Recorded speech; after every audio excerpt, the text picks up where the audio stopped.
Olá, meus irmãos, a paz e a graça do nosso Senhor Jesus Cristo. Seja bem-vindo a mais um Vida na Vida. Vida na Vida de hoje é Entre Irmãos.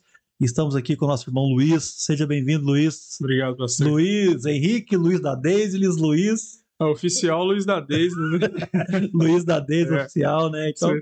seja bem-vindo aí, né? Vamos conhecer um pouquinho da sua história, Nossa, conhecer prazer. aquilo que Deus fez na sua vida, fez de tudo que pode produzir coisas boas aí para nós e para os nossos irmãos, né? Amém. Deus abençoe nessa noite. Vamos lá, em nome de Jesus. Luiz, você nasceu aonde? Em Lavras, nasci em Lavras mesmo. Nasceu em Lavras, né? Santa Casa ou Vaz Monteiro? Na verdade, eu não sei o nome onde era uma maternidade, descendo onde é o Subway. Orlando Haddad. Orlando Haddad. Orlando Haddad. É isso aí. Eu nasci, foi na Santa Casa, foi no Orlando Haddad, não. Olha aí. Nasceu lá, que ano? Vamos revelar a sua idade. 91. 91. Glória a Deus. Então nasceu ali em 91, morava onde? Qual bairro? Na verdade, eu nasci aqui, morava, acho que sempre na Lavrinha, Nossa Senhora de Lourdes, lá da Lavrinha. Né? Ali o pessoal pra baixo, ali o pessoal fala que é tudo Lavrinha. Mas, uma coisa só, né? Tinha até a rivalidade dos rachas de infância, né? Mas não é tudo Lavrinhas. Mas morei sempre ali, depois de um certo período que passou, não sei quanto tempo ao certo, pastor. Meu pai e minha mãe foram pra Carrancas. Sim. Meu pai conseguiu um serviço de caseiro lá, e a gente ficou morando no meio do mato lá. Você é uma família de pai, mãe e quantos irmãos? Agora nós somos 3 filhos. 3 filhos. Eu sou o mais velho, tenho um irmão mais novo, a diferença de 4 anos. Pra todos? E tem uma irmã. Minha mãe perdeu 2 bebês, um mais velho do que eu, e uma menina que veio depois de mim. Depois de você. Isso, era pra ser 5. Era pra ser 5. Glória a Deus. Aí você... ou 5, ou talvez os seus 2 irmãos não teriam nascido, né? É verdade. Talvez pararia a fábrica. É verdade. Vamos ver, né? Mas são 5, né? Sim. São 5. E glória a Deus por isso, né? Você vive ali no Lourdes, Lavrinha, esse tempo todo. O que você lembra, assim, Luiz, da sua infância? O que você lembra, assim, aquele momento de nostalgia, aquela coisa que você fala assim, meu Deus. Tá, nossa. Muito, assim, da infância mesmo, futebol, ralar o dedo na rua, né? A geração de hoje não sabe isso. Não sabe o que é isso, não. Não sabe o que é isso. Golzinho na rua. De chinelo, assim. Chinelo. Não sabe. Ou colocava pedra, né, pra fazer os golzinhos, o ônibus passava, quebrava, a gente, criança, sem entendimento, xingava o ônibus. Não tá vendo aí e tal.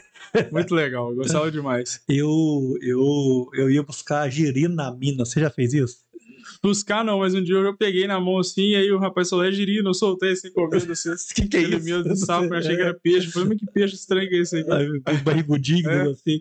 Da minha época, eu lembro que lá embaixo tinha uma mina assim, que muitos anos atrás o pessoal lavava roupa lá, aí foi chegando água, aquelas coisas, foi deixando de lado. Entendi. E lá tinha girino, rapaz. Aí você vê o quão é perigoso, né? Sim. Cobra, essas coisas, é Deus que guarda mesmo. Deus que guarda. Aí o Luizão jogava bola ali, estourava os dedão do pé, aquele negócio todo. E assim, o interessante lá onde eu morava é que na rua onde minha mãe mora hoje é tudo família.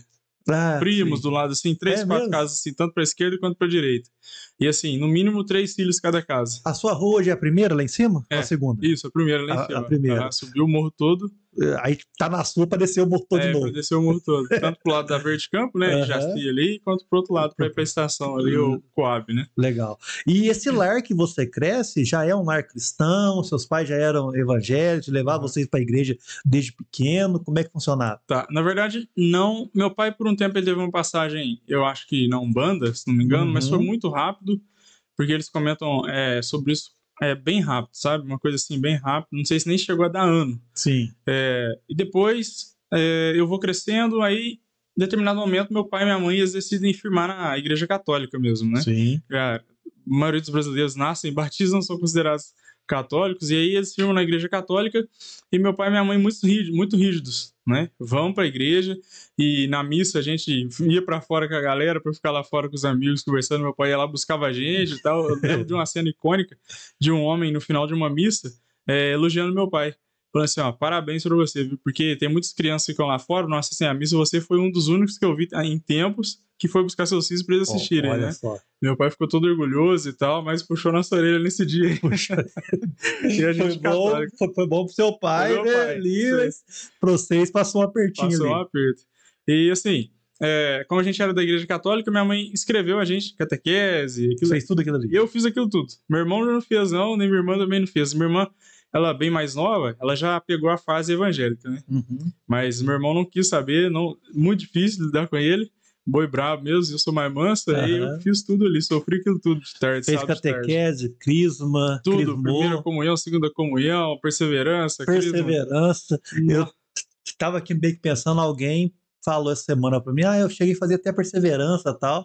Eu nem lembrava que era perseverança, eu falei só mesmo, existe a perseverança. Sim. Quando eu fui sabendo disso, eu falei, meu Deus, não vai acabar. Mas você fazia porque você era obrigado, ou você de alguma forma já estava um pouco ligado ali à vida religiosa, vida religiosa, já estava um pouquinho ligado ali, ou nem ligava para aquilo? Na verdade, eu sempre fui mais contido. Eu sempre fui uma criança mais contida, mais dada aos estudos, livro e tal. Meu tio até falava, deixa o Luiz com os outros meninos, né? Porque, como eu falei, a rua toda assim de primos, muita gente mesmo. E assim, mas eu preferia ficar mais em casa, né? E quando minha mãe me inscreveu nessas etapas da Igreja Católica, eu fui porque eu já estava acostumado com a escola e tal, e eu comecei a gostar. Até eu tinha um pensamento muito normal, às vezes, entre as pessoas cristãs quando são neófitos, né, não conhecem muito bem. Eu achava que eu era muito certinho. E eu achava que isso era uma virtude, Deus se agrada de mim. E aí o tempo foi passando e não foi muito bem por assim, não. Sim, você foi ali entendendo as coisas. Sim. Até lembro, eu guardava mesmo as coisas, aquilo me impactava, sabe? Os 10 mandamentos, aquelas coisas que eles passavam ali. Até eu lembro de um conhecido que ele via uma moça bonita na rua e tal. E eu lembro de uma lição que a gente teve dos 10 mandamentos, né? E falava não cobiçar a mulher do próximo. E ele veio comentar dessa moça. Eu falei, rapaz, você não pode, você não viu o que? A gente, né, ouviu ali sobre isso. Aula ali sobre isso. Aí ele pegou, muito sagaz, ele pegou e falou, mas você não sabe se ela é casada? Eu falei, nossa, você não tem resposta pra isso. Mas se não é sua, é do próximo. Então, pois assim, se não é sua, você não pode correr o risco, Você não pode correr o risco de querer, né? Porque senão a gente fala assim, se é solteiro, eu posso olhar. Então eu posso ir. E aí eu lembro dessa fase minha, assim, na escola, desculpa, na escola dominical, por assim dizer, né, da Igreja Católica, e também na escola mesmo, ali no Dora Matarazzo, né? Nossa, ali eu passei bastante apuro, sabe? É mesmo? Sim. Apuro com o quê? Eu sempre me meti num problema. Não é possível. Sempre me meti num problema. Mas brigava de porrada assim? Não, nunca cheguei a brigar, mas eu sempre me colocava em problemas, às vezes com amigos, às vezes amigos brigando entre si. Um me cobrava, você não me defendeu, eu era amigo dos dois. Nossa. Sempre tava, assim, quando eu vejo todo mundo odeia o Cris, eu lembro bastante da minha escola. Todo mundo odeia. Quem nunca passou, todo mundo odeia o Cris, bacana. Aí você cresce ali, Dora Matarazzo, né? E vai chegando aos seus 15 anos ali. Sim. E vocação para a igreja, nada ainda? Nada. Quando Deus me pegou, assim, de certa forma, foi no terceiro ano do ensino médio mesmo. E seus pais já eram cristãos, evangélicos? Não. Um pouco antes do terceiro ano do ensino médio, acho que no segundo ano eles descobriram uma igreja evangélica. Minha mãe conta a história até nessa fase que a gente estava mais firme na igreja católica até. Sim, sim.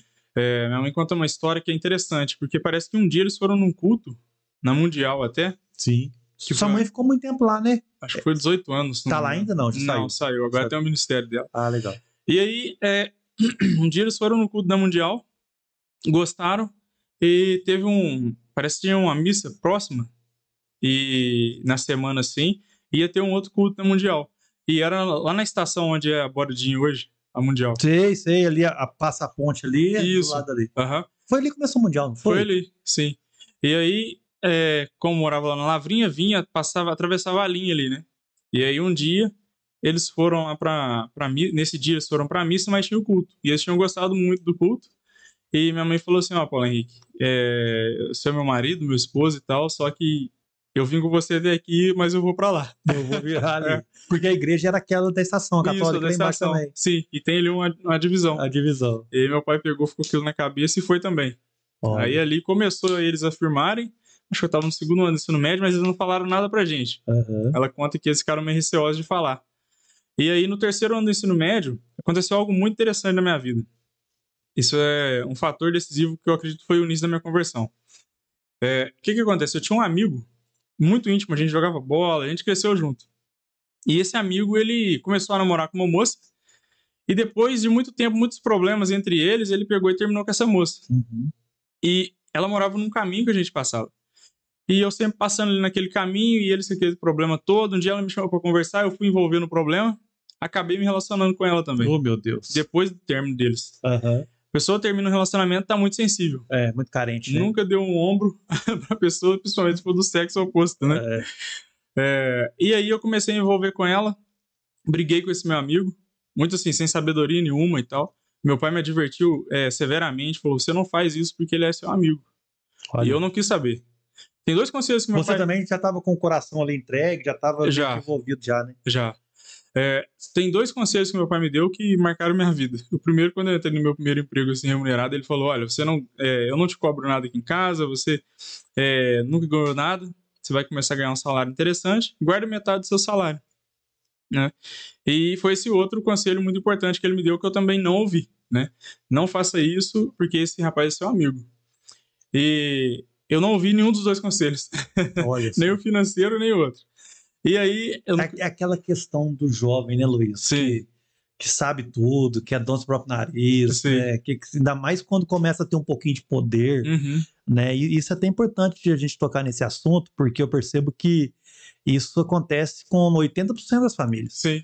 Né? 80% dos jovens, né? Eles começam a ter um pouquinho ali de asa para voar, já acha que conhece tudo. Sim. E vão quebrar a cara, né? Realmente, como a própria palavra diz, pré-potência, né? Existe uma potência, mas ela é precoce, ela tem que ser direcionada, né?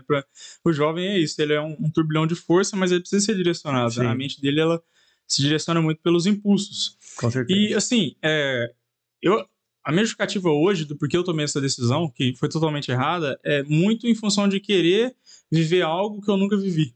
Um relacionamento e tal, e me permitir entrar nessa enrascada, por assim dizer. Não em função das pessoas que estavam envolvidas nisso, mas por conta de que eu me feri muito também, feri outras pessoas, não estava preparado para um relacionamento, de maneira nenhuma, um relacionamento não se inicia dessa forma. Mas eu meti o pé e fui. E o que acontece? Isso daí, pastor, gerou uma ferida dentro de mim. Porque eu estava começando a ir no culto com os meus pais. Sim. E ouvindo a palavra ali, na Mundial e tal. Essas igrejas têm uma marca muito forte de ser conhecida por pedir dinheiro, né? Mundial, Universal, etc. Então as pessoas no geral conhecem assim. Mas tem palavra também, tem pessoas sérias lá dentro. Sim. Pessoas de Deus, né? Que se entregam para Deus. Nessa ocasião, um homem de Deus até que se apegou bastante gente, que ele ficou mais tempo aqui quando a gente estava lá. Esse cara é o pastor que você fala? Isso, ele era pastor na época, hoje ele é bispo lá, né? Cássio. E assim, pregando palavra muito bíblica e tal. E aquilo foi entrando no meu coração e ao mesmo tempo eu tava vendo essa vida. E aquilo ali foi me corroendo, até que um dia eu tava em casa, aí eu coloquei o DVD do Kleber Lucas Propósito, né? Na época do DVD, acho que tem muito jovem nem vai saber o que é isso. Sim. E começou lá a tocar ali. Pesquisa aí no Google. No Google ou no ChatGPT. O que é um DVD. E assim, ali Deus me pegou de uma forma que me desossou. Me destroçou. E eu comecei a sentir a presença de Deus e enxergar que eu era um pecador. Sim. Coisa que ainda não tinha acontecido lá atrás. Eu acho que eu era muito criança, não tinha discernimento ainda. Lá na catequese, né? Sim. E ali eu me vi como pecador, mas não tive forças para poder fazer o que Deus pedia para mim, que era terminar um relacionamento e começar uma caminhada séria com ele. Sim. Né? Na igreja que eu tava. E fiquei. E esse relacionamento durou 5 anos. E um dia ele veio a terminar, aconteceu o término desse relacionamento. Eu sofri muito, a moça também sofreu, acontece, né? E isso você já tá com quantos anos, mais ou menos? Nossa, eu sou péssimo com a idade, assim. Assim, mas você tá no ensino médio ali? Eu acho que 23. Com 23. Eu acho foi que quando você fez a transição? Foi. Do ensino médio, sai do ensino médio, eu não fiz faculdade logo em seguida, né? Mas aí ali foi nesse terceiro ano do ensino médio. Essa moça, aquela mesma moça que você chegou lá na IBCL, não? Isso. Eu fui, ela. Eu fui com ela lá. Então. A gente foi com ela uma vez, no caso. Ficou meio esporádico. Umas duas vezes, assim. E depois a gente sumiu também de novo, não voltou mais. E assim, aí quando a gente termina, eu tenho que resolver toda a situação. Lá vai eu na casa do meu ex-amigo. Pedir desculpa. Que agora é colega. E assim, ele abre as portas, eu entro naquele lugar que eu já visitava. Era de casa? Ele ia na minha casa, eu ia na casa dele. Era um negócio assim, muito íntimo. Nossa. Muito íntimo. Você furou o olho do cara violentamente. Nossa, foi um negócio assim, muito dolorido isso, sabe? Foi terrível isso. E aí eu entrei lá na casa dele, naquele ambiente que eu visitava e tal. E eu falei, meu Deus, que situação. Mas com o coração apertado, né? Arrependido. Eu tava quebrado ali, eu tava na situação assim, se ele me matar aqui, é justo. Tá igual. Eu sentei no sofá e eu falei, cara, você me perdoa. Porque eu me deixei levar por um impulso e eu fui muito errado. E o que eu tenho pra te falar aqui é me perdoa. E ele falou assim, Luiz, a gente era muito novo e eu te perdoo, cara. Legal. Hoje a gente conversa tranquilamente. A gente não é mais amigo, cada um foi para um lado na vida e tal. Mas eu acho que isso também aconteceria mesmo depois, né? Porque ele também não é da nossa religião, assim, não é evangélico. Uhum. Mas isso aconteceu de uma forma muito traumática, por assim dizer. Sim. Né? E ali foi quando essa ferida começou para poder abrir espaço para o evangelho. Ok. Né? E aí, a partir daí, eu fui caminhando na fé, na Mundial mesmo, fiquei muito tempo. Legal. Aí você ficou... Não, você não ficou muito tempo na Mundial. Aí você já estava terminando e chegando lá na Sara Nossa Terra. Sim, mas é porque enquanto eu namorava com ela, eu ia na Mundial, na verdade, né? Ah, aí, tá. Na verdade, foi antes, de fato. Aí eu tava indo pra Sara, na verdade. Pra Sara. Eu cheguei na Sara em 2015. Sim. Junho de 2015, mais ou menos. Você deve ter chegado lá em 2016, mais ou menos, ou finalzinho de 2015. Na verdade, eu fui lá no primeiro culto que o senhor fez. No sábado? Olha no primeiro culto que o senhor fez no sábado, na verdade. Tava fazendo aquela transição. Então foi em 2015. E aí depois eu fiquei 1 ano fora, sem ir na igreja, né? Desviado, depois que eu voltei. Olha, então você chegou em 2016, então, depois? Isso, eu voltei em 2016. Você ainda chegou a passar um processo no mundo desviado, Luiz? Sim, eu passei um processo no mundo desviado, porque isso, depois que eu terminei, na verdade... Só voltando, antes do seu desvio, essa menina, ela era uma cristã ou ela era uma católica, né? Uma católica, como é que fala? Com a pessoa tá ali junto, ali, simpatizante. Então eu acreditava, assim, eu acredito que a família deles iam na missa e tal. É porque, assim, tem católicos que são mais fervorosos. Mas ela não ia no culto com você? Chegou aí. Alguns cultos? Chegou aí alguns cultos, tá, então, a palavra e tal. É justamente aí onde eu quero chegar. Você é um cristão batizado. Sim. Da Deus e Amor. Não, da Mundial. Flertando ou namorando com uma pessoa do mundo. Sim. Né? Como que você conseguia equilibrar isso? Equilibrava ou não equilibrava? Ou você nem talvez era um cristão convertido de verdade, você era também um simpatizante, só pra gente alinhar e quem estiver ouvindo a gente também poder compreender essa situação e que proveito você tirou disso ou que coisas ruins você tirou disso. Então, na verdade, pastor, eu acredito que assim, a conversão ela se desdobra até você se ver mais maduro, por assim dizer. Não totalmente firme, né? Existe o chamado, Sim. Existe o reconhecimento que Deus é Deus, que é o Senhor do Senhor, mas existe aquele processo de santificação. Sim. É isso que isso. Esse primeiro processo que você vai maturando na fé ali foi esse período da minha vida. E eu ia no culto, eu ouvia a palavra e tal, e não existe, não é possível você conciliar as duas coisas. Sim. Porque acaba que as visões são diferentes. Então, é mais fácil, principalmente no que diz respeito à emoção, até, assim, eu não quero criar doutrina nem nada, mas eu costumo dizer para as pessoas o seguinte, olha, muitas vezes, jovem namorar é muito perigoso. Porque... você abre mão de muitos princípios em função de relacionamento. Porque, dependendo, não era o meu caso, mas dependendo, e mesmo não sendo o meu caso, aconteceu isso que eu vou dizer agora. Quando você vem de um lar, por exemplo, quebrado, você vai transferir essa necessidade de amor para a pessoa. Sim, então, vai sobrecarregar. Exato. A pessoa ela vai fazer qualquer tipo de jogo com você e você vai negociar seus princípios. Sim. Você não vai permanecer na fé. Sim. Eu não vim de um lar quebrado. Mas ainda assim eu negociei muitos princípios. Sim, entende? Entendi. Então eu não conciliava. Eu simplesmente tocava o barco do jeito que era. E eu não era quente na fé. No começo eu ainda permaneci muito aceso, muito fervoroso e tal. Mas o tempo vai passando, você vai esfriando, vai visitando, vai indo, mas não... Como eu posso dizer assim? Você não é maduro ainda na fé. Você não, e não existe não tem compromisso. Porque por causa dessas coisas que a gente vai trocando e negociando... Vai tendo esse afastamento dos princípios de Deus. Por quê? Porque a gente está indo contra a vontade do Senhor. Né? A própria palavra diz que luz e trevas não combinam. Né? Então acaba que quando você está se envolvendo, se relacionando com alguém que não compartilha da mesma visão que você no evangelho, não. Sim. Ah, mas não faz nada. Né? Eu sei, ela é uma santa, ou ele é um santo, não sai de casa, não faz não, mas ele compartilha Jesus Cristo como Senhor e Salvador? Sim. Se não tem esse discernimento que Jesus Cristo é o Senhor Salvador, é trevas. Sim. E sendo trevas, vai haver o afastamento. Acaba que vai haver afastamento. E assim, não muito em função dela, muito em função da minha parte também. Sim. Porque eu estava muito frio, eu não estava me conectando com o Senhor, eu não estava conectado com o Evangelho, aí a carnalidade ela sobe. Justo. E aí você vai viver aquilo que a sua carne te chamar para fazer. Justo. Então, assim, foi um período muito crítico, muito difícil. Quando eu olho para minha vida e eu vou aconselhar algum jovem sem relacionamento, eu sou bem radical, pastor. As pessoas falam, você viu essa radicalidade que você cobra? Eu falo, não. Mas eu acho que o fato de nós termos uma mancha na nossa vida... Nos dá autorização. Essa é a autoridade que você tem para você falar, olha, você quer isso para você? Né? Porque às vezes, mas nem você viveu isso. Não, mas como que eu vou... Porque eu errei, então todo mundo tem que errar. Justo. Né? Se eu tenho a oportunidade de te ajudar, eu vou pelo menos colocar para você. Porque às vezes a pessoa não enxerga. Né? Aí, mas quem já sabe, sabe. E o mais difícil é a gente fazer com que essa juventude ouça a gente, né? Sim. Cara, não vá por esse caminho. Sim. Não vá por esse lado. A gente sabe o que tá errado. Então, a melhor coisa que tem que... Os jovens precisam ouvir os mais velhos. Sim, né? Sim. Eu não lia Provérbios nessa época.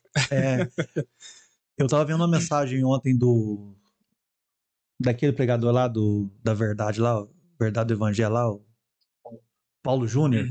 Ele tá lançando um livro que chama A Procura da Rebeca.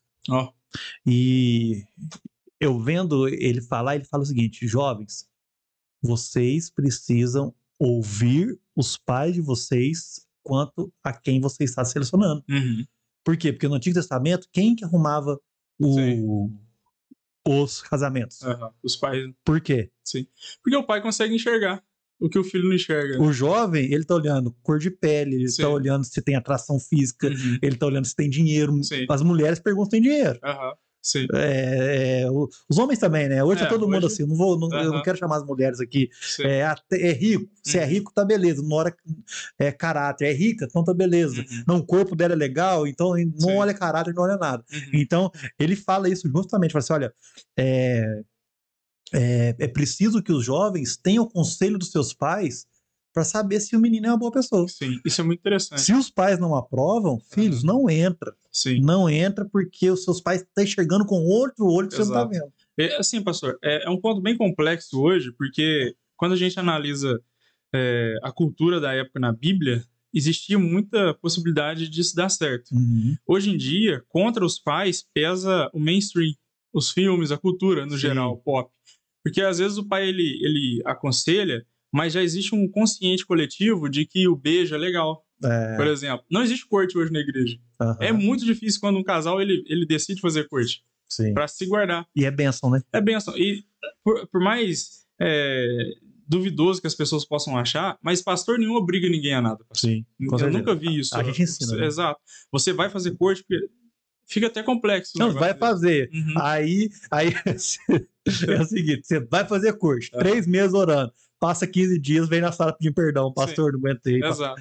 Não adianta querer fazer corte se o seu coração não quer, né? Sim. Então isso aí é muito complexo mesmo. Então vamos lá. Para encerrar esse assunto, não começa a virar uma aula aqui. Você é bom para isso. Aí o Luiz termina esse relacionamento lá em 2015, 2016. Passa esse ano. Quando você sai da igreja, né, você vive o mundo como deveria viver ou você é uma pessoa mais tranquila? Eu falo de balada, eu falo de curtir o mundo, ou você consegue ainda levar um temor ao Senhor, aquele negócio todo, porque você já conhecia Deus lá atrás? Sim, então, eu tinha um certo temor ao Senhor, mas eu não me privava muito das coisas. É um período que eu entro na COFAP, na faculdade e na COFAP. Nossa Deus. Eu entro na faculdade, na verdade eu estou na COFAP primeiro, desde 2010. 2010 eu entro para fazer o Senai, aí depois de um ano eu saio. Jovem aprendiz, né? Isso. Jovem aprendiz pelo Senai. Depois de um ano eu saio, né? E eu volto pro chão de fábrica para poder financiar a faculdade. E eles não querem me colocar fixo no horário que eu consiga fazer a faculdade à noite. Sim, lá é sempre assim, né? Salário, se você conseguir alguém que fixe à tarde, ninguém vai querer fixar só à tarde, né? E aí eu falo, então me manda pro terceiro turno. E aí eu vou pra faculdade às 6, saio de casa às 6 e fico até às 10, 11 e depois eu vou pro terceiro turno, trabalhar à noite. E assim, dormia mal, comia mal e vivia uma vida meio louca. A galera chamava, vamos pra um futebol, depois vai ter churrasco e tal, a gente ia e tal. Às vezes festa, eu não lembro muito bem de festa. A festa era mais a faculdade. ia também, não importava muito e tal. Não tinha muita coisa assim de errado, ficava lá com os amigos, mas sim, é uma ocasião que você poderia cometer pecados, né? Sim. Dependendo da ocasião que surgisse para você, da oportunidade, por assim dizer. Sim. Então eu tinha o temor ali, sabia, mas eu não estava me importando muito, Sim. dependendo do que aparecesse. O que aparecesse, se aparecesse, a devidas proporções, óbvio, né? Sim, porque você também vem em um lar bem estruturado e tal, então você conseguia saber os limites que você chegaria ali, sim. né? O fato de ser medroso, né? Aquela característica do medroso, assim, será que eu faço ou não? Tal. Será que a recompensa ela é de fato muito grande? Justamente. Aí tinha esse ponto. E na COFAB aparece um irmão, né? Que começa a me chamar para ir para a igreja. Aí entra a história do Brian, né? Todo dia, ele era do terceiro turno também, na estrutural. Luizão, vamos na Sara, vamos na Sara, vamos na Sara. Não. Eu gostava de conversar com ele. Estrutural? Ele fazia estrutural. Então eu cheguei depois de vocês, então, né? Porque o meu era estrutural também. Mas eu cheguei lá. Não lembro. Entendi. 2012, eu cheguei em 2016, mais ou menos. Entendi. Não, já não tava mais, não. Já não tá mais, não. Então vai. E aí ele me chamando, um dia eu aceitei. Não, que 2016, irmão, desculpa. 2009. Não, bem atrás. Bem atrás. Eu sou mais velho que vocês. Preparou o caminho. E eu me preparei que as máquinas tudo pra vocês trabalhar. E aí ele me chamou, um dia eu aceitei ir. Até conheci um rapaz lá muito legal, ateu, na época. Hoje eu encontrei com ele recentemente, na verdade, ele falou que converteu. Converteu? É o... Rafael. Não. Achei que era o piloto lá. O piloto é outro caso, né? Outro caso. Vai. E aí, acaba que eu aceitei ir. E quando eu chego lá na igreja de novo, aí eu vejo a Deise e eu falo, cara, eu só você ter me falado isso que eu viria mais rápido, né? Ó, que bateu o olho da menina. Eu falei, cara, eu viria mais rápido. Você tem que saber a estratégia de ganhar as almas. Deixa eu te explicar como é que é. Até brinquei uma vez, não sei se a Bianca vai lembrar, se ela vai estar assistindo. Eu falei, quando você for chamar as pessoas, Bianca, você tem que, né, falar, eu tô lá e tal, as pessoas os meninos vão por causa das meninas na igreja. Normal, né? Aí se vai ficar ou não. A Liz até fala, nossa, você não pode falar isso, não sei o que, né? Mas acaba que ou eu vou por causa que um amigo me chamou, ou eu vou porque tem uma menina que eu tô interessado. Sim. E ali a gente crê que Deus pega, né? O que não pode é quem tá interessado já ir abrindo as oportunidades de uma hora para outra, né? Sim. Aí complica. Fica difícil. Aí fica difícil. Segura, irmão. Aí eu fui e cheguei lá e eu vi que ali era o meu lugar, né? Aí você chega, né? O Brian te leva pra lá e você chega. Eu lembro que você tem um contato muito forte com o Maicon, né? Sim, acabou que eu fui pra cela do Maicon. Aí você entra na cela do Maicon. Fui dar trabalho pra ele. Você foi dar trabalho pra ele. Começa um processo ali discipulado. Sim. Você ficou quanto tempo com o Maicon na cela? Todo o tempo que eu fiquei lá na igreja. Todo tempo que eu fiquei lá. O Maicon tinha um problema que eu criava pra ele, porque eu não gostava de ir na célula. Acho que era por causa do caminho. Saí lá do Nossa Senhora de Lourdes, eu ia a pé. Lá no Glória, você tinha que atravessar muito morro. Isso. Aí, teve fase que ele fazia na igreja mesmo. Igreja, né? Aí, antes do culto. Sim. Aí a gente ficava lá atrás, na reunia lá e tal. E assim, mas quando eu chegava era uma benção. Ia na casa dele, mesma coisa. Luiz, hoje tem e tal. Nossa, Mike, não sei se vai dar. Luiz, vem. E eu, então tá, dou um jeito de ir. Aí eu ia, chegava, era muito bom. E assim, a célula me ajudou bastante. Algo que não tinha. Até um ponto interessante dessa época, pastor, a juventude era muito unida. Era muito diferente, forte. né, irmão? E aquilo ali me trouxe algo novo. Quando eu cheguei, eu senti como se fosse uma nova unção de Deus na minha vida. Foi algo assim, incrível. Eu não sei explicar. Eu me senti acolhido de fato ali naquele lugar, mas de uma forma espiritual. Falei, meu Deus, que lugar é esse? Eu nunca vivi isso. E que depois veio com um acampamento junto. Acampamento foi uma coisa que me fez lamentar não ter conhecido a igreja antes. Qual foi o seu primeiro acampamento? 2017. No sítio do Regis? Não, o próximo. O próximo. Seguinte, o próximo. Zé Mário, não sei. Zé Mário, será que foi o Zé Mário? Nossa, quando eu vi aquilo, eu falei, meu Deus, o que eu fiz na minha vida? Sério. Assim, acampamento me marcou muito. Eu falei, é muito bom isso aqui. Que massa. É muito bom isso aqui. E assim, Deus fala com a gente, você tá recluso, é Bíblia toda hora, é palavra, assim, convive com pessoas santas que vão te edificar. Aquilo prosa boa, né? Tudo bom. Foi uma nova fase da minha vida, assim, que eu falei, meu Deus, isso aqui é maravilhoso. Que massa. Aí ali você começa o seu processo né, de conversão e vai. Isso foi 2017. Porque Porque 2016 foi o nosso primeiro acampamento lá no sítio do Regis. Aí em 2017 a gente começa já a fazer, continua os acampamentos. Então você chegou com a gente em 2017. Sim. Desse 2017 começa aí um processo, né, de santificação, ele de conversão mesmo, né? Processo de, não conversão, mas o processo de santificação. Sim, porque assim, embora eu senti, eu entendi o meu pecado e tal, que a gente sempre fala do momento de conversão, eu sempre lembro desse evento que eu contei anterior, desse relacionamento que eu entrei, que embora era algo que eu estava recalcitando contra os aguilhões, Deus ele estava falando muito forte comigo e eu me vi como pecador. Sim. Né? A conversão, você prega, a pessoa se enxerga como pecador, ela fala o que eu faço. Só que eu não vivi o evangelho. Sim. Né? Eu não criei raízes ali. Não criou o discipulado, a vida cristã. E aí a gente entra num ponto também forte, muito importante, de um acompanhamento, talvez uma estrutura assim, né? Mas aí isso veio se consolidar nessa fase. Ok. Nessa fase ali, junto com a juventude. Aí você fica 2017, 18, 19 ali trabalhando com o Michael. Aí eu lembro que você chegou a ter célula? Não, comecei algo, né? Mas assim, não desenvolveu muito, né? Eu fazia lá em casa. Aí tinha o Tarcísio, que era da faculdade. Da faculdade. Aí tinha poucas pessoas. O Tarcísio hoje casou, né? Casou, foi para Portugal. Ele tá em Portugal? Tá em Portugal. Olha só. Tá lá. E assim, fazia uma célula pequena, a Deise ia também me ajudar, o Michael deixava ela aí me ajudar, né? Acho que o Michael já tinha sacado ali que era o destino ali. Mas você não tinha nada com a Deise, não? Não, tinha não. Ela já sabia que eu queria, né? A Deise me deu um gelo de 1 ano. 1 ano? Cheguei nela e falei, Deise, é o seguinte, eu quero casar com você e tal. E ela pegou, tá bom. E deixou quieto 1 ano. Na época da parcelaria. Eu tinha parcelaria. E aí, depois de 1 ano, Deus tocou no coração do Breno. O Breno começou a me ajudar ali. Nem eu sabia. Ô, Deise, o menino homem de Deus, vai ser pastor. O Breno falou, olha, Deise, depois aparece outra pessoa aí. Deise pegou, ficou com medo, viu que tinha outra pessoa na área. Falou assim. Se posicionou. Falou, oi, sumido. Né? Oi, Aí eu falei assim, agora... Falei, tudo bem? Falei, o que você quer? Ela falou, então, você lembra daquele assunto? Eu falei, lembro. No primeiro acampamento que eu fui, a Deise, ela me questionou sobre essa pessoa que tinha aparecido. E aí, você tá... como é que tá? Tal, porque eu tô vendo que ela tá muito próxima a você e tal. Eu peguei e falei pra Deise assim, tá, Deise, mas quando você vai se apaixonar por mim? Nossa, ela tremeu na hora, ela ficou branca assim na minha frente, assim. Tá vendo, né, irmãos? Como é que faz, né? Ela gaguejou, eu não sei... A gente tá falando de outra pessoa que saiu andando. Eu falei, pronto. Arrumei, já era. Eu lembro de uma história que Davi, ele aprontou algo com a Bárbara. Eu não lembro o que era, se foi com o leite em pó, jogou leite em pó nela no encontro deles e tal. E a Deise que tinha me contado isso. Eu peguei e falei, então pra dar certo tem que fazer uma peripécia. Eu peguei nesse acampamento, joguei um monte de terra no pé da Deise.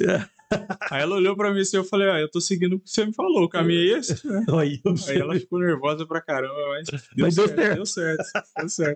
Aí vocês começam a namorar ali. Sim. Aí a gente começou a conversar e tal, aí depois ela, na época da parcelaria, a gente assume o relacionamento e aí a gente vai pra frente, né?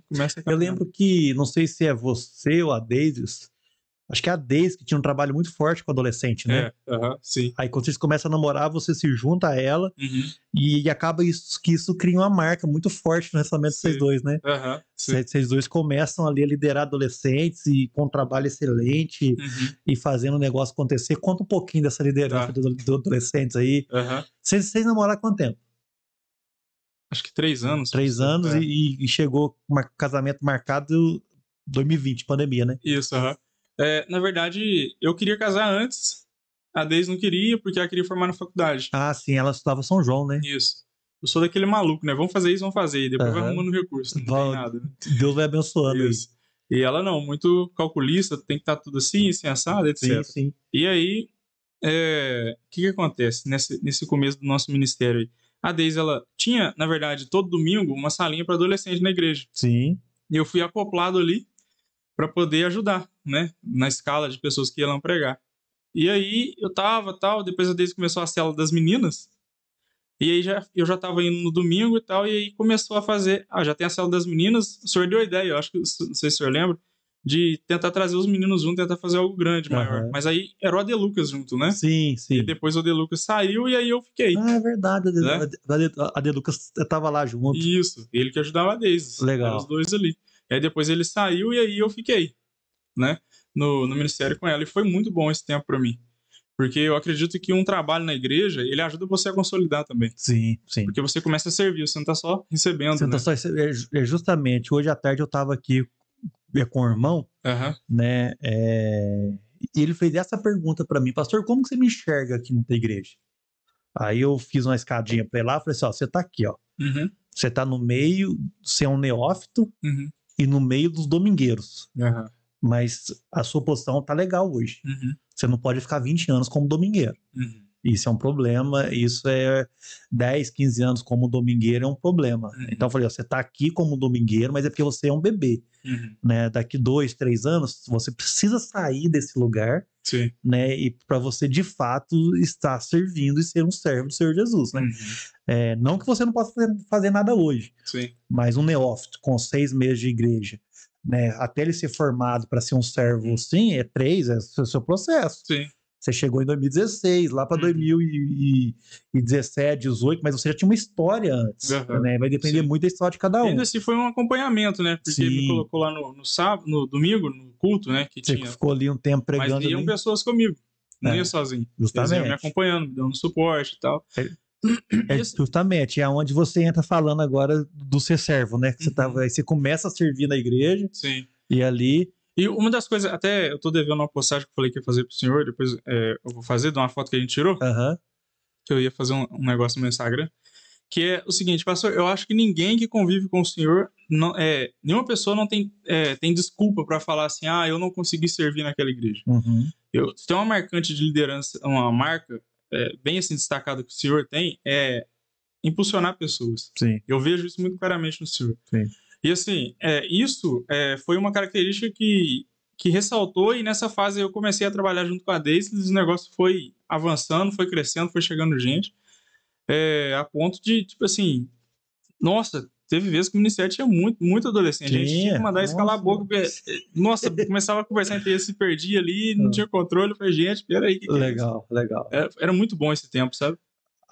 Aí você começa a servir e sua raiz você começa ali, né? Servindo e vai criando raízes, né? Você chegou a participar da minha equipe de líderes de jovens? Sim, cheguei mais no finalzinho, né? Porque ainda eu tava firmando ainda, assim, no Chegou trabalho. lá em 2019. Isso, acho que 18 o senhor começou a trazer a gente um pouquinho, né?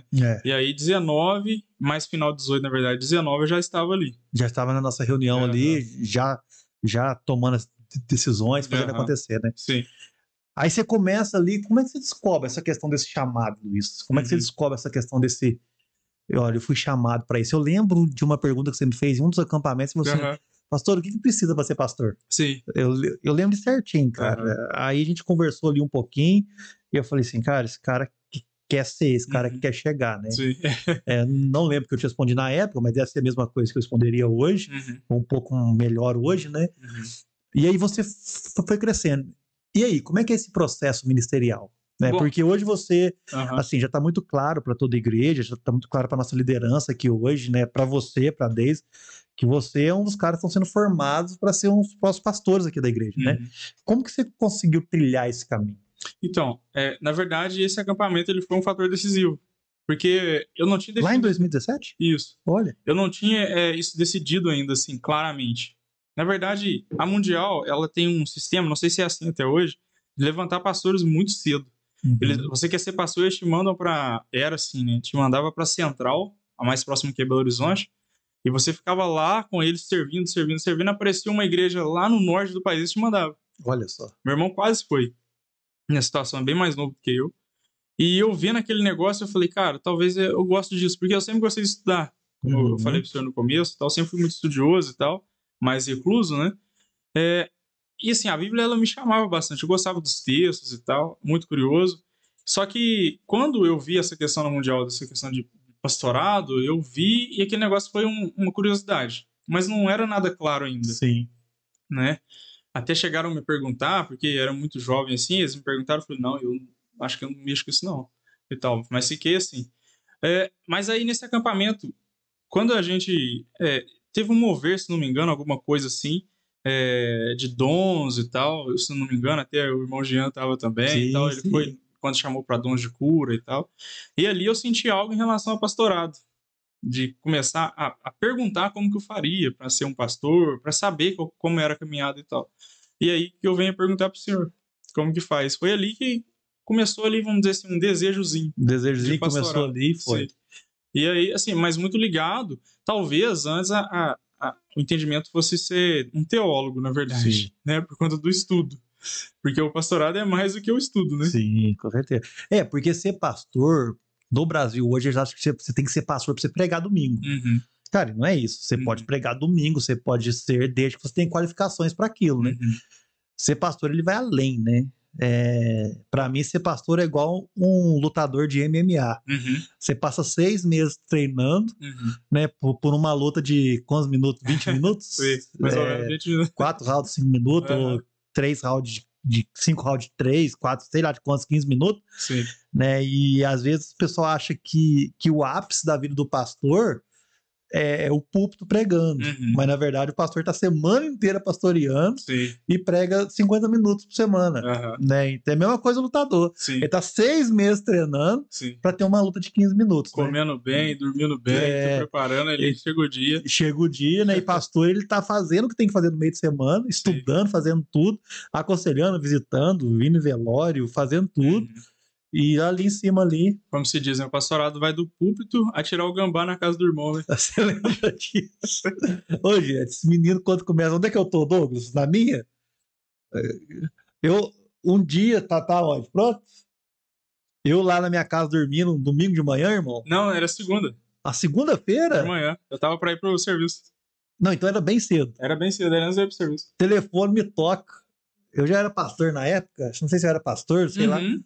Pastor Flávio, me ajuda aqui. Falei, o que aconteceu, irmão? Tem alguém morrendo?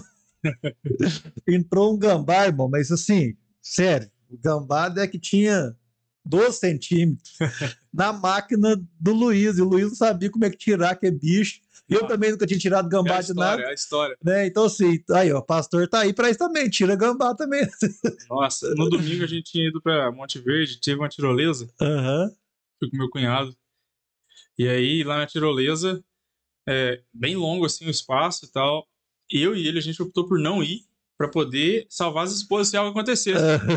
Entendi. Falei, Guilherme, não vamos. Porque assim, se esse negócio arrebenta, negócio perigosíssimo, a gente não sabe a qualidade disso, tá vindo lá de Lavras, até correr atrás. E aí eu falei, ó, não vamos, cara, deixa elas irem. Quer ir, vai. Entendeu? Mas a gente vai ficar aqui. Se vocês caírem naquele buraco, é a gente que vai tirar vocês. Ele falou, eu concordo, cara. E aí elas foram, né? E tal. Aí na segunda-feira a gente acorda, a porta da cozinha, assim, lá de casa, onde eu morava antes, era de vidro. A Deise lá da cozinha me dá um grito. Eu falei, meu Deus. Cada dia lá era uma aventura, né? Tem muita história de lá. E a Deise viu algo subindo, assim, na coluna, assim, por fora, assim, do vidro, assim. Ela falou, eu vi um bicho ali. Me ajuda a tirar. E eu chego correndo, assim, e vi também só a silhueta, assim, subindo. Eu falei, Jesus, que isso, né? Nunca vi isso na minha vida, né? Morei meio que em cantão, assim, muito bicho, mas isso aí eu não tinha visto ainda. Aí eu peguei e falei, já sei o que eu vou fazer. Nessa hora vão ligar pro pastor, né?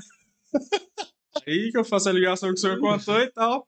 E aí foi aquele caso, né? Nossa, deitamos a máquina, fizemos um monte de coisa lá, foi um filhote de gambá.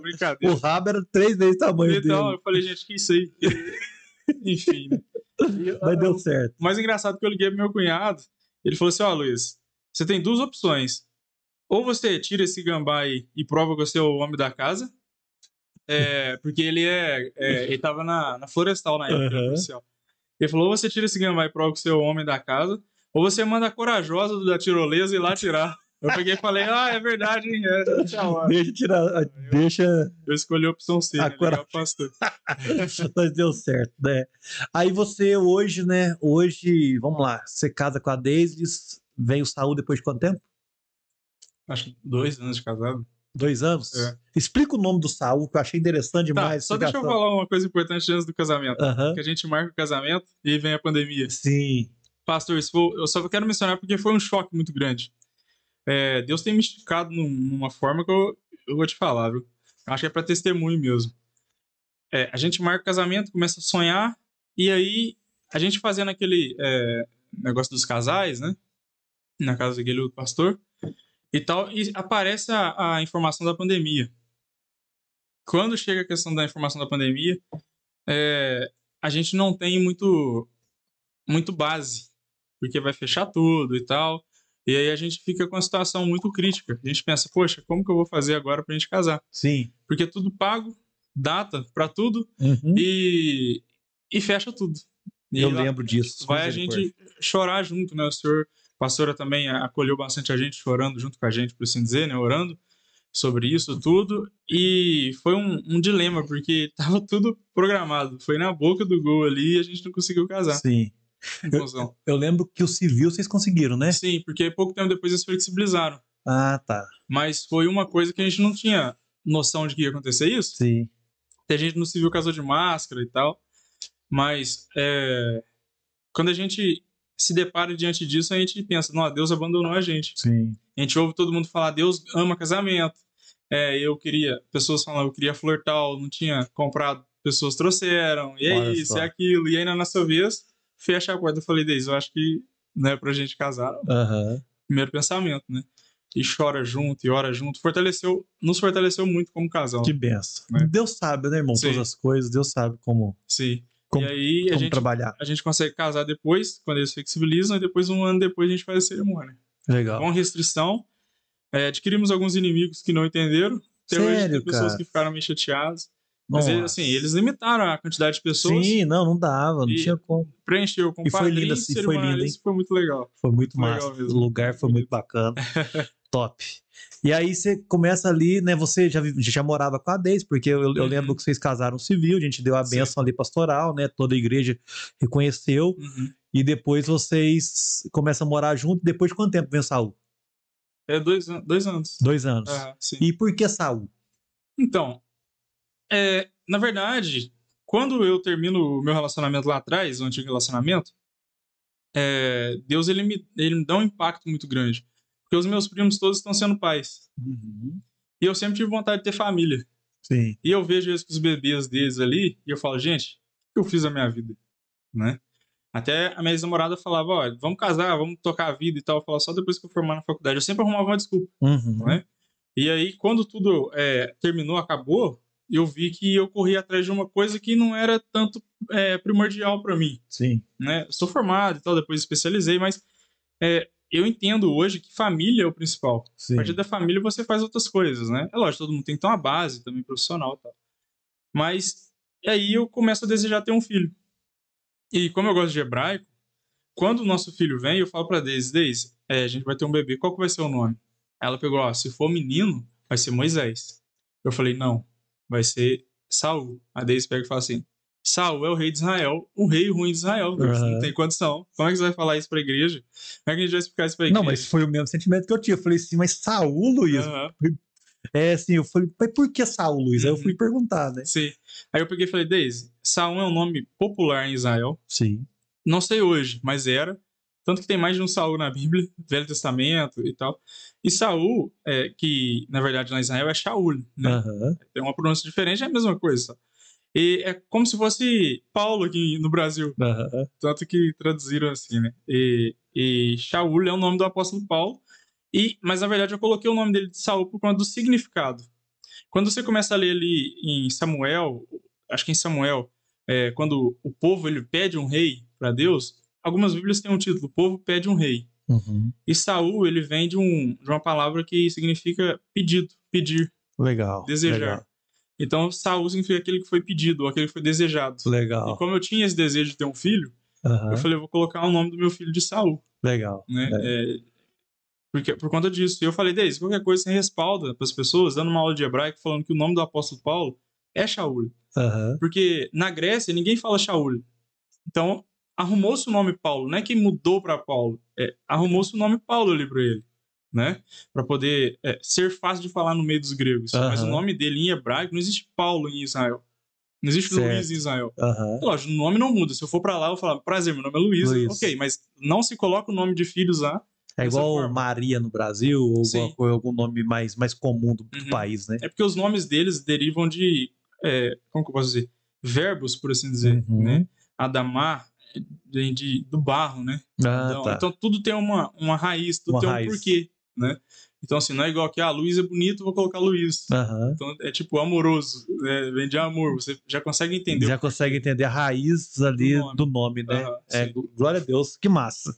Aí veio o Saul, e juntamente com o Saul veio os desafios, né? Sim. De ser pai, e aí, como é que é essa questão, Luizão? Assustei, apavorei, porque ele já nasce com uma dificuldade, né? Ele respira mecônio e você vai no Google, nunca vai no Google procurar uma doença, né?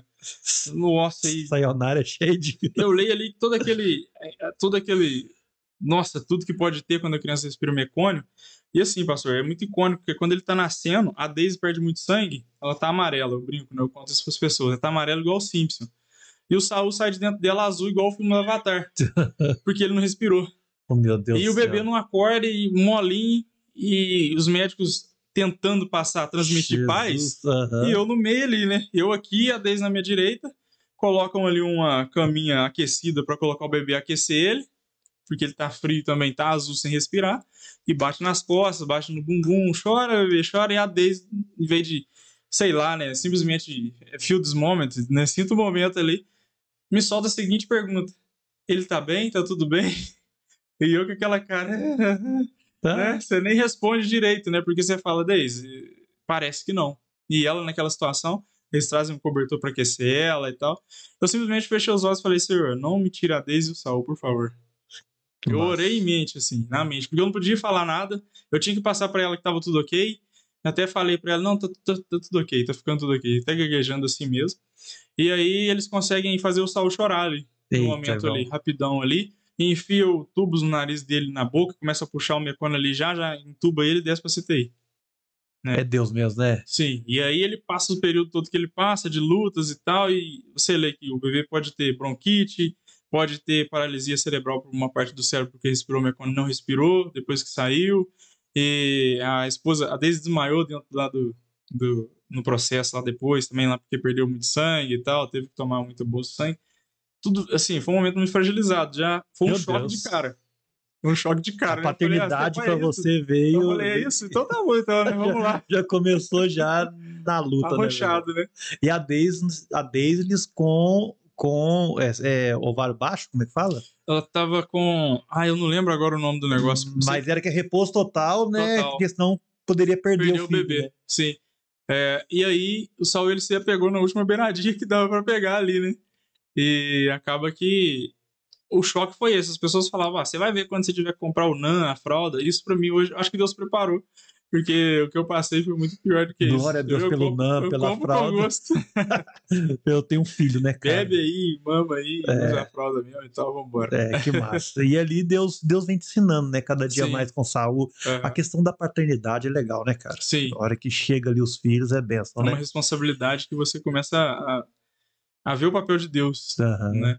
Até coisas que você é mais relaxado, você começa a se policiar. Que né? massa. Eu sou o Deus zeloso que visita a iniquidade do pai no filho até tal geração, né? Você fala, nossa, ele vai andar nos meus caminhos. Ele vai trilhar aquilo, Deus vai abençoar ele. Sim. Dependente de como eu viver, de como eu andar aqui na terra, né? Que massa. E isso aí ficou muito assim na minha mente, sabe? Que massa. O cuidar de Deus também é maravilhoso, né? Maravilhoso. Quando você vê ali Deus fazendo, Deus já dando essas experiências maravilhosas de cura, de milagre. Na verdade, nem de cura, né? Talvez de proteção e cuidado para o pior não acontecer. Deus é bom, Deus é maravilhoso. Sobretudo em relação a Deus estar com a gente. Porque recentemente a gente veio passar por um trauma de perder um segundo bebê. Sim. Foi muito doloroso, muito difícil pra gente, assim. Mas o que ficou, pastor, em relação a isso tudo, é o fato de Deus estar com a gente em todo momento. Sim. Deus deu um sonho pra Daisy, mostrando pra ela que iria acontecer isso antes. Ela falou pra mim. E foi assim, né, cara? A gente tava lá na Marcha para Jesus, vocês chegaram depois e aconteceu natural, né? Era um dia feliz até ali. Olha porque só. Eu não ia na Marcha para Jesus. Mas assim, quando Deus fala, não adianta. E Deus já tinha mostrado pra Daisy em sonho. E assim, então, a gente ficou com aquele negócio ali e tal. Passou o tempo, a gente nem percebeu nem nada. Assim, a gente começa a tomar cuidado, né? Sim. Você fala, poxa, então vou buscar, né? Tomar mais cuidado ainda. E aí, a gente vai... eu decidi ir pra Marcha para Jesus, aí a Daisy falou, então vamos. E aí a gente vai... Chega lá, a gente curte, dança muito com o Saul, tava muito divertido. Tava assim, a gente tava muito alegre. Tranquilo. Tranquilo. Né? E aí, do nada, a Daisy começa a sentir um vazamento de sangue, escorrendo sangue, e ela desespera ali, segura firme no meu braço. E ela me fala, tô perdendo nosso bebê. E aí foi aquele choque no meio do pessoal Sim. ali e tal. Saiu correndo, né? Tentar dar a gente socorro. Saiu correndo e tal, foi pro hospital. É um choque, né? Foi muito traumático, assim, a princípio, mas depois de tudo passado, o que ficou foi que Deus estava com a gente em todos os momentos. Sim. Né? Em todos os momentos, porque para você suportar as coisas, pastor, e não apostatar, porque é muito fácil. Nessas horas a gente pensa muita coisa. Sim, eu até estava comentando com alguém, teve um caso aqui algumas semanas atrás, né, de uma família que perdeu um bebê. Você comentou no culto. No culto, né? Na de 1 ano e pouquinho ali, né, tal. Pneumonia, tentaram socorrer aquela questão toda. E numa hora dessa, parece que um irmão que estava no hospital acompanhando o avô dele lá, ele falou que ouviu a mãe desesperada, por que Deus, por que você fez comigo, por que isso aconteceu comigo. Naquele momento, irmão, não tem como a gente culpar a fala de alguém. Não tem como, porque é um momento desesperador mesmo, né? Um momento ali, né, que, mas tá errado, beleza, depois que passar esse momento, depois que passar esse tempo, aí que a gente vai ver, né? Deus é bom o tempo todo, Deus cuida, Deus sabe o que está acontecendo, Deus tem um tempo determinado para todas as coisas. A gente não entende. Né? A palavra apóstolo Paulo vai dizer que tem coisas que serão respondidas depois. Sim. Quando a gente querer caçar resposta, né, a gente vai, vamos tentar achar resposta para isso aqui. Não tem, cara. Sim. Não tem. Né? Tanto é que a palavra fala assim, ó, chora com aqueles que choram e sorri com aqueles que choram, porque você não vai ter a resposta para tudo. Por que Deus levou? Por que Deus não deixou? Não sei, irmão. Né? Alguma resposta Deus vai dar. Né? Então, assim, independente da resposta, é isso que você falou, ser fiel ao Senhor, né? E até também, muitas vezes, pastor, eu vejo que mesmo se Deus não der a resposta. Justamente. Sabe, porque nós somos agraciados, a salvação em nós, pastor, ela é tão grande que qualquer coisa que a gente receber é bênção. Com certeza. Até perda de parentes, filho, por incrível que pareça. Falar isso assim, me doeu muito receber o feto do meu bebê na mão, assim, quando eu fecho a mão lembrando disso, eu sinto do peso do corpinho ali, daqueles restos do bebê na mão. Eles entregam para vocês? Entregaram ali. Isso foi muito dolorido para mim, sabe? Só que assim, quando eu busquei ser sincero comigo mesmo, olhar para dentro de mim, para onde que eu ia? Sabe? Senhor, eu já não quero mais saber do Senhor, o Senhor não fez o que eu queria, não foi da forma que eu esperava. Já não tem sido da forma que eu espero há muito tempo, Senhor, eu acho que é isso. O meu casamento foi barrado pela pandemia, né? Tantas outras coisas, minha mãe costuma olhar para mim e falar assim, tudo para você é difícil. Ela fala isso para mim, ela fala, nada para você é fácil. Então assim, Deus tem calejado de pouquinho em pouquinho, dói a coisas novas. A gente chora, a gente sofre, tem dificuldade de passar. Mas a gente entende, pela graça de Deus, não é por nós nem nada, que Deus ele tem sustentado a gente, sabe? E que tudo tem um propósito. Sim. Se Deus está me deixando passar por isso, é porque ali na frente ele vai me usar nisso. Sim.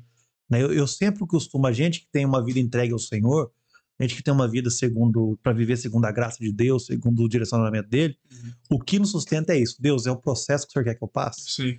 É o processo que o Senhor quer que eu viva? O Senhor está escolhendo isso para mim? Eu aceito.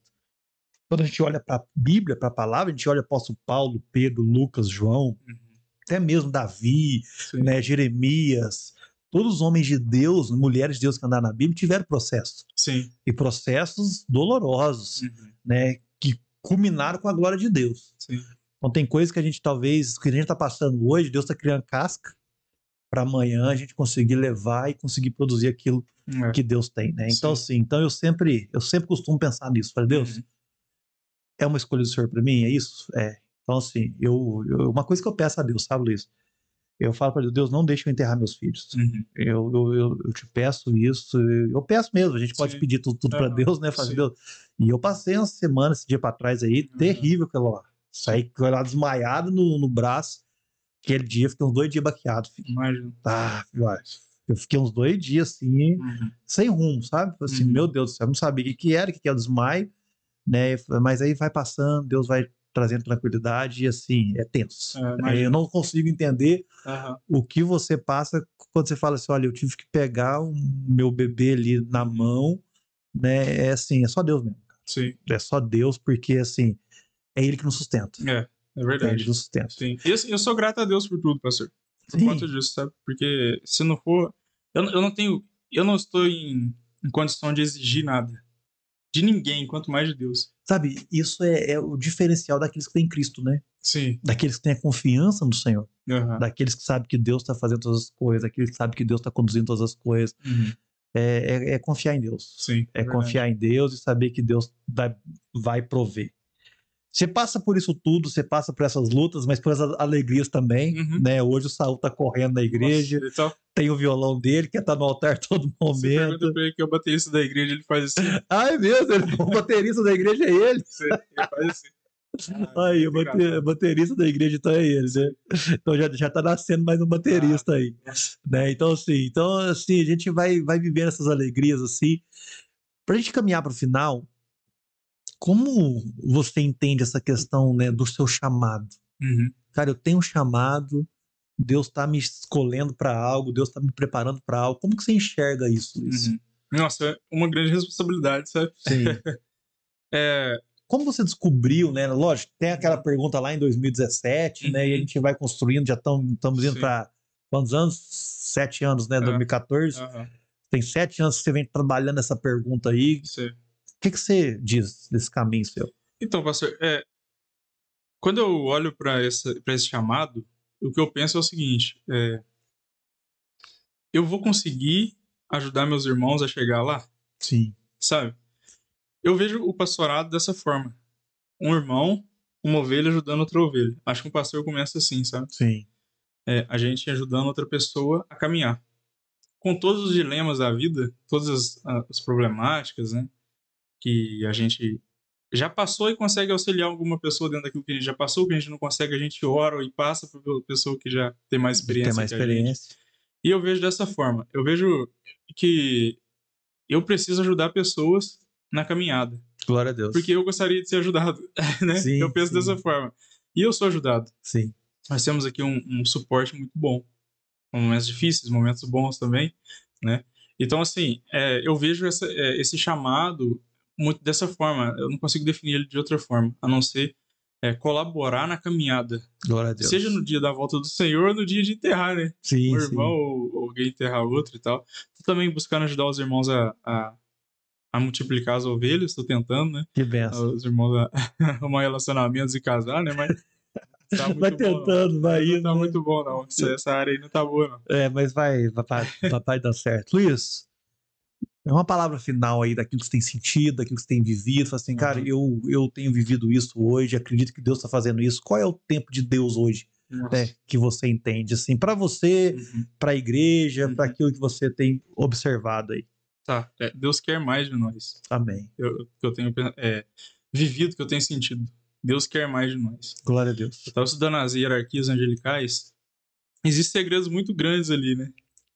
Quando você pega as superiores ali, que são mais próximos ao trono, que guardam o trono, os serafins, os querubim, serafim, a Deise me corrige, que serafim já é plural em hebraico, serafim, querubim e os tronos, né? Aquilo ali, pelo que eu vejo, pastor, eles estão muito ligados com o sacerdócio. Sim. Com a guarda, né? O querubim, ele é a guarda e tal. E Deus, ele quer em nós um coração, eu vejo, em chamas. Glória a Deus. E quanto mais próximo do trono, mais próximo do rei, mais você vai queimar. Não que as hierarquias para baixo não queimem, né? Não estão ali próximas, né? A gente sabe, existe o conhecimento que Satanás era um querubim, uma hierarquia alta, próxima ao trono, e o arcanjo Miguel, quem correu com ele do céu, e é uma hierarquia baixa, por assim dizer, um arcanjo. Se comparar com as demais. Se comparar ali. Mas Deus, ele tem falado para mim, Luiz, eu quero vocês mais em chama, quero vocês mais próximos de mim. Glória a Deus. Para andar comigo de fato, para queimar. Porque nós somos a média das 5 pessoas que nós mais andamos, né? Sim. Já está ali. E em Deus existe 3 pessoas, né? E eu quero andar com essas 3 a princípio, a Deise e o Saul. Glória a Deus, bênção, cara. Então eu quero ser a média dessas 5 pessoas a princípio e espalhar essa chama para fora, sabe? Glória a Deus. É isso. Que massa. Irmão, obrigado, Deus abençoe. Eu que agradeço, é um prazer. Acredito que a sua história vai compactar muito e compartilhar com muitos irmãos. Amém. Que os irmãos sejam fortalecidos. Em nome de Jesus. Em nome de Jesus. Amém? Na minha, Dogão? Queridos, que Deus abençoe sua vida.